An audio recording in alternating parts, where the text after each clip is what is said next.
Good morning विद्यार्थियों।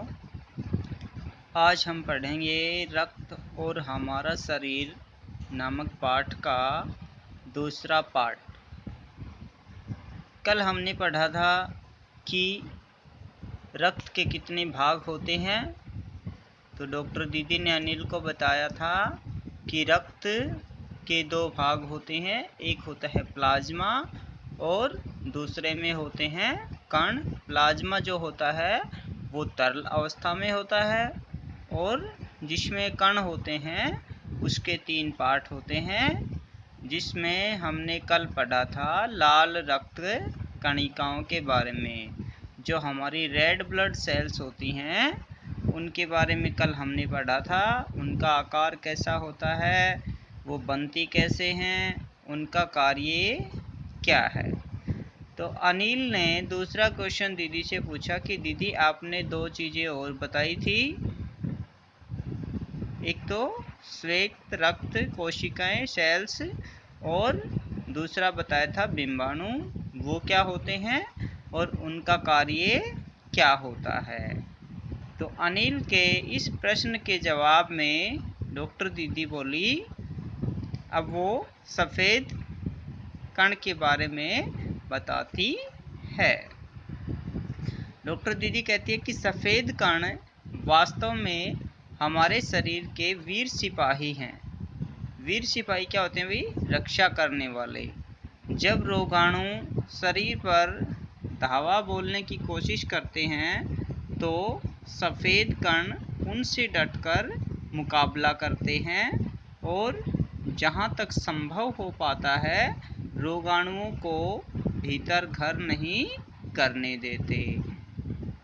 अर्थात कहने का तात्पर्य है कि सफ़ेद कण जो होते हैं, वाइट ब्लड सेल्स जो होती हैं हमारी श्वेत रक्त कोशिकाएं, उनका कार्य है शरीर पर हमला करने वाले रोगाणुओं से हमारी रक्षा करना। आने वाले रोगाणुओं पर धावा बोल करके उनसे हमारे शरीर को बचाना। संक्षेप में यूँ मान लो कि बहुत से रोगों से हमारी रक्षा करते हैं। और बिंबाणुओं का काम है चोट लगने पर रक्त जमाव क्रिया में मदद करना। जब हमारे शरीर में चोट लग जाती है तो बहुत ज़्यादा खून बहने लगता है और उस खून को रोकने में जो बिंबाणु प्लेटलेट्स जो होते हैं वो सहायक होते हैं। रक्त के तरल भाग प्लाज्मा में एक विशेष किस्म की प्रोटीन होती है जो रक्त वाहिका की कटी फटी दीवार में मकड़ी के जाले के समान एक जाला बुन देती है। बिंबाणु इस जाले से चिपक जाते हैं और इस तरह दीवार में आई दरार भर जाती है, जिससे रक्त बाहर निकलना बंद हो जाता है। अनिल बोला दीदी लेकिन घाव गहरा हो तब तो खून बहता ही चला जाता है। हाँ, ऐसे समय में उस व्यक्ति को जल्दी से डॉक्टर के पास ले जाना चाहिए।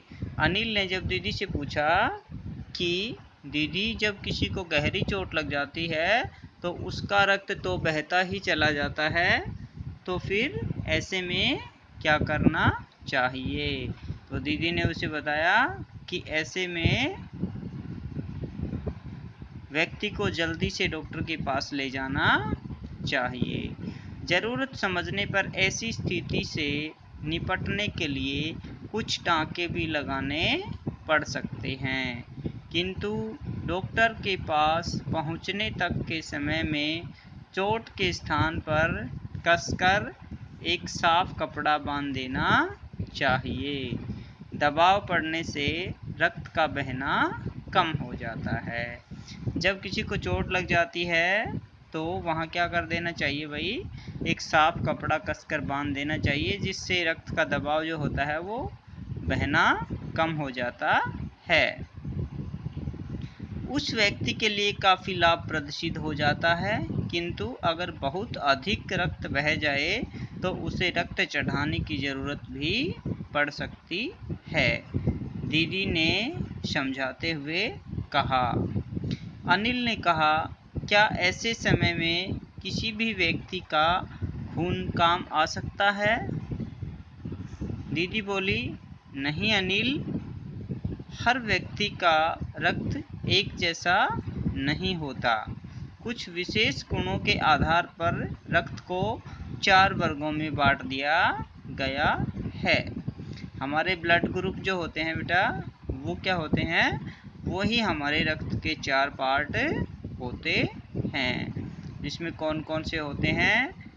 ए पॉजिटिव होता है, बी पॉजिटिव होता है, ओ पॉजिटिव होता है, बी नेगेटिव होता है। ये रक्त के क्या होते हैं भाई? ग्रुप होते हैं।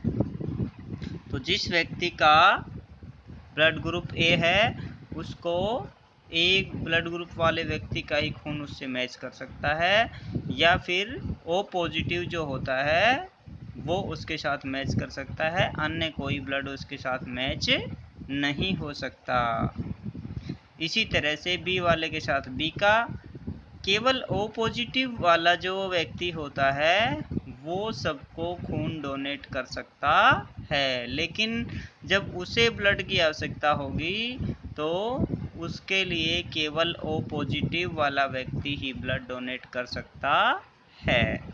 तो सबसे ज़्यादा नुकसान किसको होने वाला है भाई? जिसका ओ पॉजिटिव है। वो सबको दे सकता है लेकिन वो सबसे ले नहीं सकता। जरूरतमंद व्यक्ति के रक्त समूह की जांच करने के बाद उसे उसी रक्त समूह का रक्त चढ़ाया जाता है, लेकिन ज़रूरत के समय यदि उस रक्त समूह का कोई व्यक्ति ही नहीं मिले, अनिल ने पूछा कि उस समय यदि उस ब्लड ग्रुप का कोई व्यक्ति नहीं मिले तो ऐसी स्थिति में क्या करते हैं? ऐसी आपात स्थिति के लिए ब्लड बैंक बनाए गए हैं।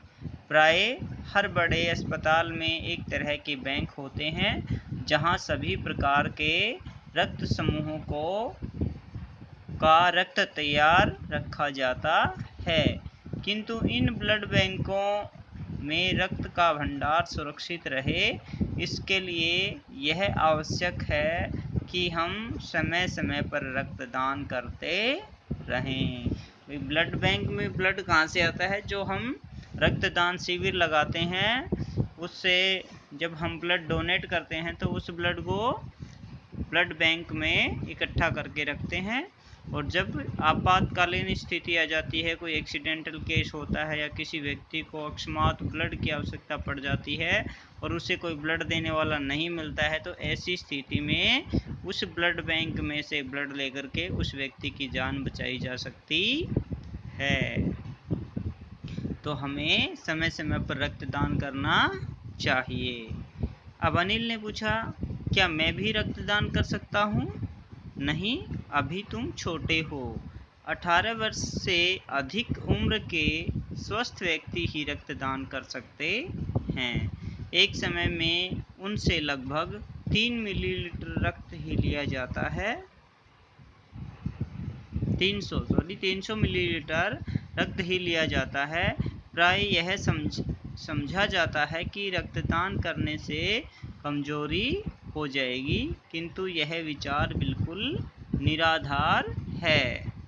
हमारा शरीर इतना रक्त तो कुछ ही दिनों में बना लेता है। वैसे भी शरीर में लगभग 5 लीटर खून होता है। इसमें से यदि कुछ रक्त किसी ज़रूरतमंद व्यक्ति के लिए जीवन दान बन जाए तो इससे बड़ी बात और क्या होगी? दीदी ने समझाते हुए कहा। फिर तो बड़ा होने पर मैं नियमित रूप से रक्तदान किया करूँगा, अनिल ने कहा। शाबाश अनिल, डॉक्टर दीदी ने अनिल की पीठ ठोकते हुए कहा। पीठ ठोकना क्या होता है भाई? शाबाशी देना, पीठ थपथपाना, ये एक मुहावरा है। और आपका ये चैप्टर समाप्त हुआ।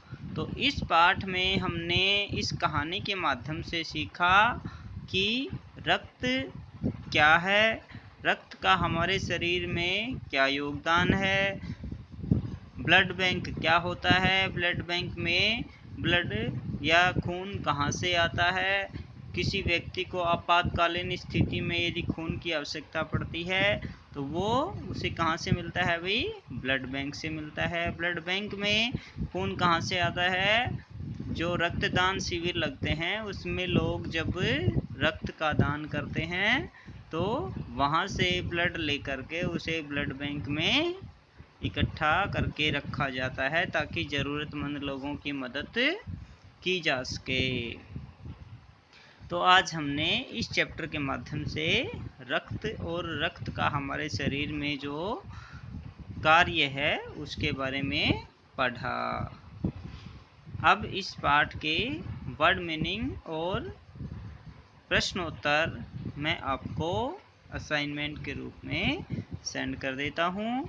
तो आप इस पाठ को ध्यानपूर्वक पढ़ करके इसमें आए हुए कठिन शब्दों और शब्दार्थों को लिखिएगा और प्रश्नोत्तर लिख करके उन्हें याद कीजिएगा। तब तक के लिए धन्यवाद। आप खुश रहें, स्वस्थ रहें। मिलेंगे अगले वीडियो में, तब तक के लिए गुड बाय।